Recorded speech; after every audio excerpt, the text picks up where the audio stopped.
Hello friends, నేను Jaya. Welcome to my channel cooking with Jaya. నా channel like చేయండి, share చేయండి, సబ్స్క్రైబ్ చేయండి. ఇంకా పక్కనున్న బెల్ ఐకాన్ని క్లిక్ చేయండి. మీకు నా నోటిఫికేషన్స్ అన్నీ అప్డేట్స్ అవుతుంటాయి. ఈరోజు నేను చేయబోయే రెసిపీ మామిడికాయ గంగవల్లి పప్పు. చాలా ఈజీగా మనం చేసుకోవచ్చు, ఎవరైనా చేసుకోవచ్చు అండి. కొత్తగా వంట నేర్చుకునే వాళ్ళు కూడా చాలా ఈజీగా ఇంకా తొందరగా చేసుకోవచ్చు. అది ఎలా చేయాలో పదండి చూసేద్దాం. గంగవల్లి మామిడికాయ పప్పు చేసే విధానం. ముందుగా ఒక కుక్కర్ తీసుకొని నేను ఒక చిన్న గ్లాస్తో కందిపప్పు వేసుకుంటున్నాను. ఇంకా 1/4 కప్పు శనగపప్పు. ఇప్పుడు మనం శుభ్రంగా కడిగి పెట్టుకోవాలి. ఒక 2 సార్లు కడిగిన తర్వాత మనం నానబెట్టుకోవాలి. దీనివల్ల పప్పు అనేది చాలా బాగా ఉడుకుతుంది. చూడండి, మనం ఏ గ్లాస్తో పప్పు తీసుకున్నానో అదే గ్లాస్తో నేను 3 గ్లాసులు వాటర్ వేసుకుంటున్నాను. అంటే ఏ గ్లాస్తో నేను కందిపప్పు తీసుకున్నాను కదా, అదే గ్లాస్తో 3 గ్లాసులు వేసుకుంటున్నాను. ఇంకా కొంచెం ఇలా వేసుకుంటున్నాను.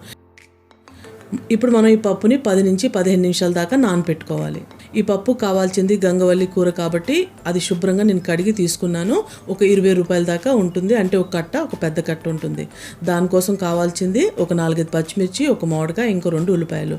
మామిడికాయ అనేది తొక్క తీసి కట్ చేసి పెట్టుకోండి. ఉల్లిపాయలు కూడా లావుగా కట్ చేసి పెట్టుకోండి. ఈ ఆకుకూర ఎండాకాలం చాలా ఎక్కువగా దొరుకుతుంది. ఇంకా ఆరోగ్యానికి చాలా మంచిది. చూడండి, పప్పు ఎంత బాగా మనం నానిపోయిందో. ఒక 15 నిమిషాలు మనం నానబెట్టుకున్నాను కదా, దీనివల్ల పప్పు అనేది బాగా ఉడుకుతుంది. ఇప్పుడు మనం మిగతా అన్నీ వేసుకోవాలి. ఒక చిన్న స్పూన్తో నేను పసుపు వేసుకుంటున్నాను. ఇంకా కొంచెం ఇలా నూనె వేసుకోండి. దీనివల్ల పప్పు అనేది అసలు పొంగదు. ఆకుకూర వేసుకోవాలి. చూడండి, ఇలా నేను కట్ చేసిన ఆకుకూర వేస్తున్నాను. మనం దీంట్లో టమాటా వేసే అవసరం లేదండి. ఎందుకంటే గంగవల్లి కూరలో కొంచెం పులుపు అనేది ఉంటుంది. మరి ఎక్కువ పుల్లగా ఉంటే అంత బాగోదు. అందుకే మామిడికాయ కూడా ఇలా చూసి వేసుకోండి. ఒక 4-5 పచ్చిమిర్చి మనం కట్ చేసి ఇలా వేసుకోవాలి. ఇంకా ఉల్లిపాయలు కూడా ఇలా పెద్దగా కట్ చేసి వేసుకోవాలి.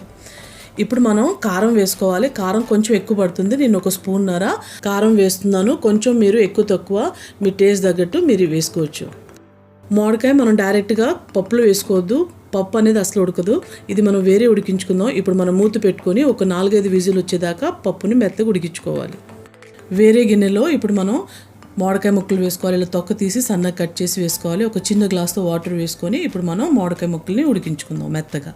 ఇప్పుడు మనం గ్యాస్ ఆన్ చేసుకొని పప్పుని ఒక 4-5 విజిల్ వచ్చేదాకా మెత్తగా ఉడికించుకుందాం. ఇప్పుడు మనం వేరేగా గ్యాస్ ఆన్ చేసుకొని మామిడికాయ ముక్కల్ని మెత్తగా ఉడికించుకుందాం. ఒక 4-5 నిమిషాలు అయితే సరిపోతుంది. మామిడికాయ ముక్కలు చాలా మెత్తగా ఉడికిపోయాయి. నేనైతే ఒక చిన్న మామిడికాయ వేసుకున్నాను. కానీ ఒకవేళ చాలా పుల్లగా ఉంటే మాత్రం మీరు జస్ట్ సగం వేసుకోండి. పూర్తిగా చల్లారిపోయాక ఇప్పుడు మనం ఒకసారి కుక్కర్ మూత తీసి చూసుకుందాం. చూడండి, పప్పు చాలా బాగా ఉడికిపోయింది, కరెక్ట్గా ఉడికింది. ఇప్పుడు మనం ఈ పప్పులో ఉన్న వాటర్ తీసుకోవాలి. తీసి పక్కన పెట్టుకొని మనం పప్పును రుబ్బుకుందాం. అది ఈజీగా ఉంటుంది. ఈ వాటర్ ఉంది కదా, మనం ఒక గిన్నెలో తీసుకుందాం. మళ్ళీ ఎక్స్ట్రా వాటర్ వేయకుండా ఇదే మనం వాటర్ వాడాలి. ఇప్పుడు మనం ఈ వాటర్ పక్కన పెట్టుకొని దాంట్లో సరిపడా ఉప్పు వేసుకోవాలి. ఉప్పు వేసుకొని మంచిగా మెత్తగా మనం పప్పు గుత్తితో ఇలా రుబ్బాలి. ఇప్పుడు మనం మామిడికాయ ముక్కలు వేసుకుందాం. మెత్తగా ఉడికిన మామిడికాయ ముక్కలు వేసుకొని అది కూడా మనం దీంట్లో ఒకసారి ఇలా రుబ్బాలి. నేను తీసుకున్న మామిడికాయ పులుపు తక్కువ ఉంది కాబట్టి నేను ఒక మామిడికాయ వేసుకుంటున్నాను. అది కూడా చిన్న సైజు మామిడికాయ. ఒకవేళ చాలా పుల్లగా ఉంటే మాత్రం మీరు సగం వేసుకోండి, మరీ ఎక్కువ వేసుకోవద్దు. మరీ ఎక్కువ పుల్లగా ఉంటే పప్పు అంత బాగోదు. ఆకుకూరలో కూడా కొంచెం పులుపు ఉంటుంది. పప్పు రుబ్బాక ఒక గిన్నెలో వేసుకుంటున్నాను.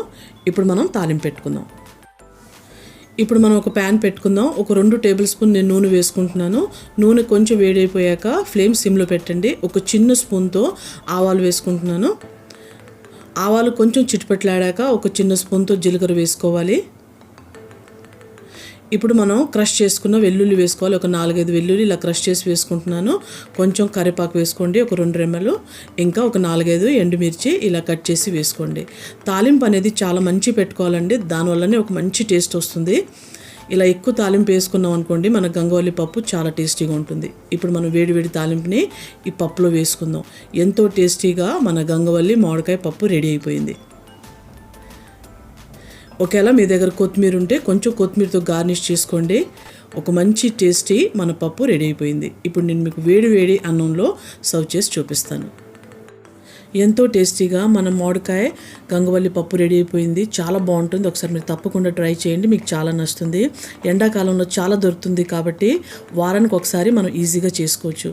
ఇలా వేడి అన్నంలో మనం ఈ గంగవల్లి మామిడికాయ పప్పు వేసుకొని కొంచెం నెయ్యి వేసుకొని తిన్నాం అనుకోండి, మనకి ఏ కర్రీ లేకుండా ఎంతో టేస్టీగా మనం దీన్ని ఎంజాయ్ చేయొచ్చు. ఒకసారి ఇలా చేయండి. నా ఛానల్ లైక్ చేయండి, షేర్ చేయండి, సబ్స్క్రైబ్ చేయండి. ఇంకా పక్కనున్న బెల్ ఐకాన్ని క్లిక్ చేయండి. మీకు నా నోటిఫికేషన్స్ అన్ని అప్డేట్స్ అవుతుంటాయి. Thank you for watching this video.